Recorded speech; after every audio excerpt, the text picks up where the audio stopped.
दुकान चतुने दुकान पैसा अहनबद पीब पामुदना पैसा पतत पतत लाब पीसलमद यौरे मैम हजिसे तासलग पीसनी लुबा कुडी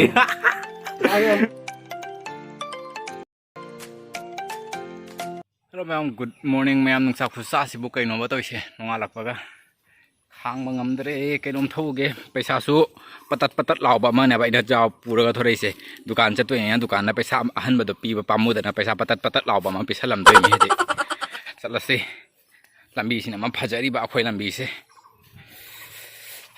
अखोई पैसा से पीसलमगा गुदुंग गुदुंग चलते पैसा से बुरी सिकायदेब पतत पतत लाउरे पैसा से पाइब नुंगाइनी दुकानदार यौरे मैम हजिसे तासलग पीसनीदोनेब हजि चेक तौगे मैम हई मही लौहिए अचौबनी लौदोइसे से लुपा कुनसिना सिम लौरगे सिमा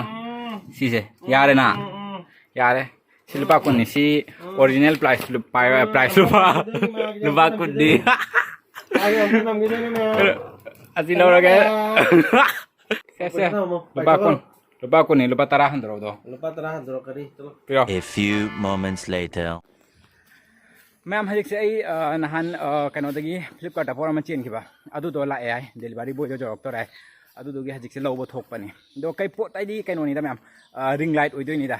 दो रिंग लाइट से यूट्यूब पायरकपदगी अहानबा यूज तौबो ओइदोइनाबा आइदी सुकुइबा इना कनो यूट्यूब पायरैसे रिंग लाइट अमुक फाव लैद्रि कनो आइदी मुबांगसु कनो तौदेदना थोइना तौदेदना दुना रिंग लाइट से मथौ तादबा हाइतारेको सुम मपानदा चटखोना ब्लॉक कापना तौखोन तौबनियाने अदुना रिंग लाइट से मथौ तादबनिया सुकुइबा से रिंग लाइट से यूज तौरक्ता दो हनती अमखक चेंखरे दो कमाइन तौबा फबरा फत्रा दोदी होरेन हांगदोगा लौरगा हांगदोगा रिव्यू तौरगा इदुम मैमदा कनो तौरके हाइदी इदुम उलकेबा दो हनदक्से मैम कनोगा तौनिंगदेदा हाइदी वीडियो का सु कापनिंगदे कनो हाइदी हनदक्से नुंसा साबने सबिसों नुंसा खुसा हेजों नुंसा साबने नोंग चुबने तौना लेबने हनदक्से वीडियो का सु कापनिंगदेबा नाम साथीना तनबा हाइतारेको अदुनी नोंग ताबा हाइरे नोंग ताबसे कमाइन तौरेबु कनो नोंगालमदाइदगी नोंग ताबासिना पुंग मापन मखाई लाक्ति माने पुंग मापन मखाई तरा सिबाउदी दुम कनो नोंग ताना लैरे अदुगी नुंसासिना दुम पुंग तरा स्वाइसिगे सादुरकपसिना एकदम चखाइना साबिनिसे हरिक सारिसे सुमाइना नुंसासे एकदम चखाइना साबिनि अदुना वीडियो से नमनिंगदाबा मुबांग तौगे तौरी दुसु नुंसा सा सुमाइना सारबने कनाना चानिंग थकनिंग पोक्तोइना दुना वीडियो से सुनम नमनिंग पोक्तरे अदगी चुमना ब्लॉग नमगाइन तौरे दुसु नुंसा मसासे हुमांग सिंधरि सरबसे असुमाइना दुम फेन मखादा लेसु सुमाइना अनंबा हुमांगे सिंदा खोतादना दुम तौंग लेबनियाने वाबा होंगानिंगदाबा नुंसा सारबने दुना हंदक्से करी खोंगोंगे दुना हंदक्से वीडियो से फजना तोइना कना तौदरे तो मधुसु जोरक्तोरागा जोरक्तोइना जिपा अदुने मैम दो मैम हंदक दुना ngasiगी वीडियो से मैम नुंगाइदोरा नुंगाइरोदरा खंगदे मैमना जेंगबदा बोरिंग चुबसु जाय अदोइसु मैम कयानि दुम यंगबिरो हाइतारेको एकदम angam angam badung khara kapakya mana ai akhoi sumaina ngai na base tandana akhoi hana thoro hai mana base kyam kano ta yonsu ai na sim to la hogya na to wase tan tan thorai mi thorai si sa siga o san myam lei basina ne mo sa ti ta khong ise yes kanai san nu ne khujam le jong ne mam re OTP asni OTP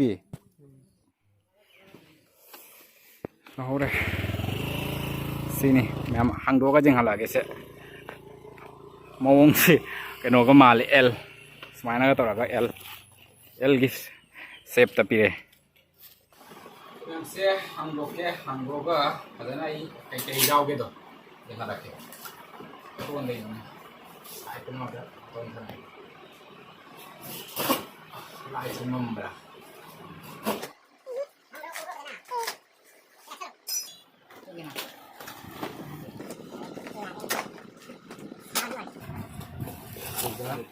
cái dầu kia sang rồi thì cái này tiền hấp phải mà này mai tiền thì nó mà đi tiền đổ rồi là như thế con ta là cái con gì này cái đó sẽ cái lúa rồi đấy nào bạn cái gì nó mà cái lại thôi cái gì này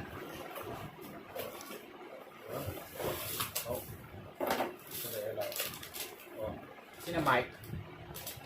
máy có một số thằng này cái này bà sẽ được phun nó anh đâu khi bà sẽ cái đồ này bà 968 cho lô này bà Listing number kya nata aben kena daro di cake offer dan. Ang nilai cingan kadang ngalu kadang deh. Dia lagi lagi tu kena tahu apa lagi ni. Ini apa itu jauh ni.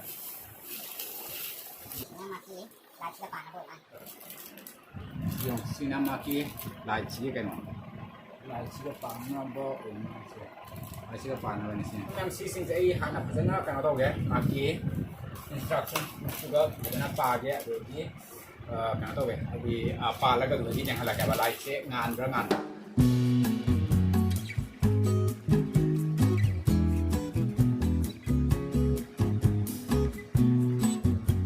Memang saya sih kalau ini,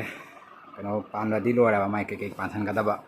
do lai cengan berangan raji kamta cengas sih, aisyah lagi macam saya sih kan amsal laga, atau memang saya sih kalau ini lai cek kan atau apa pancan le do thal apa lai cesu, atau lai itu masih nak khang mengamar mengan sih, terke,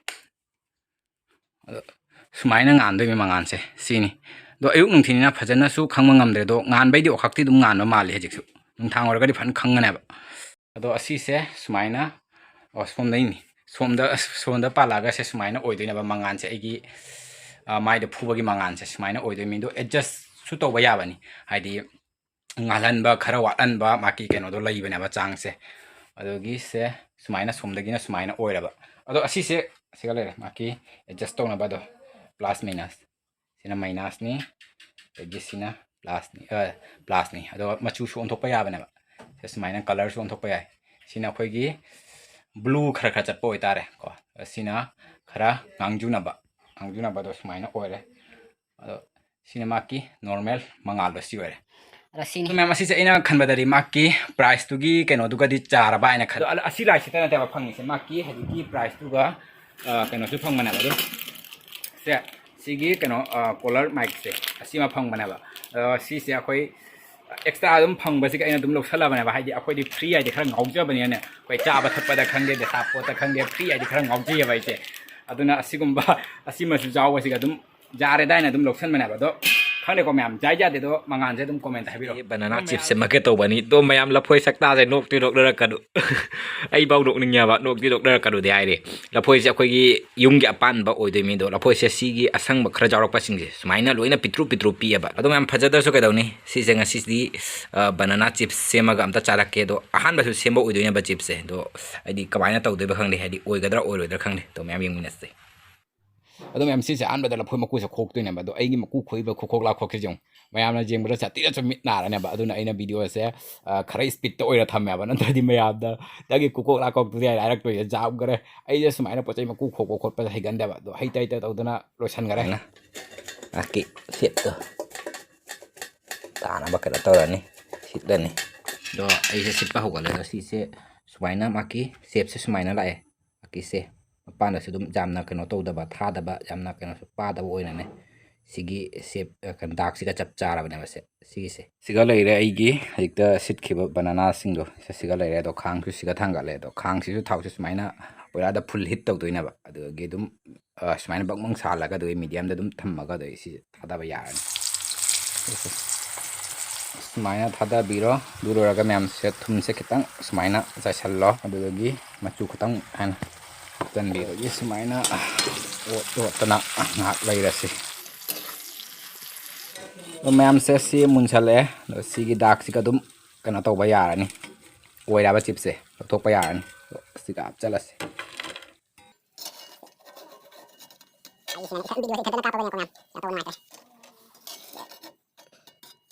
अदो ma'am सी सिंग सिसु सुमाइना हजिकि दुमाइना लोइना तौदोइना सुमाइना तौना थादारगा अदगी मचु खरा थुम खरा हपचलगा दे ngौदोइना बम हा ma'am से सिगा लैरे आइगी banana chips तो ma'am से सिगा लैरे आइगी हजिकि banana chips से थुदिएगा mahon ताहाला क्या दे चारागा खंगालगा है मो चागे मकोन फना क्रिस्पी ओइदो ना क्रिस्पी ओइदो मकोन चाबे सु दुम खांग मने nó ngoài rồi nó crispy rồi nó hao rồi phải rất nó hay rồi sao first time đâu này bạn đi bao thịt à cái anh không luôn này đó phải rất nó hay rồi sao chạm hay và pura all rounder hai do oira ba ise how how le mam again te huai se ja dra ba ise ning da ngai si di kem a oi da ba mi na ba ning da ngai mi je kem a oi da ba dia ba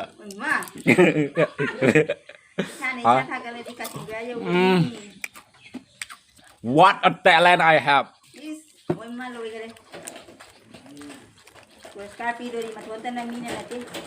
और मैं फिर से फजना web series Jenga कनो तौरगा बायदि चारुगा हजि खे ai ma'am दम महाउ से दम खरा हाइनिंग दना चारागा हाइनिंग दना हाइरम मनाबा दो हजि से नुंथिन की टाइम ना से ai से संदा वरम हाइदुनि नुंथिन की टाइम संदा वरम हाइदुनि दो फजना ई वेब सीरीज जेंगा चाथुरगा ngai bane mas maina khoi han ba to ba sai oru drai khan kana taw bani do chap cha hare ma'am हंद की वेदर से वेदर मखल माइदुनी से तौरी से जों नोंग से तप ताई लाए से ngसाय उते तन नुसा तप ताई सारगा हजिकना नोंग सिना पुंगम मम नै लाए रोमांटिक वेदर हाय गदर कई हाय दोरि बखंग्रे अयुक नुंतिन दा सारगा संदावरम दा सुमाइना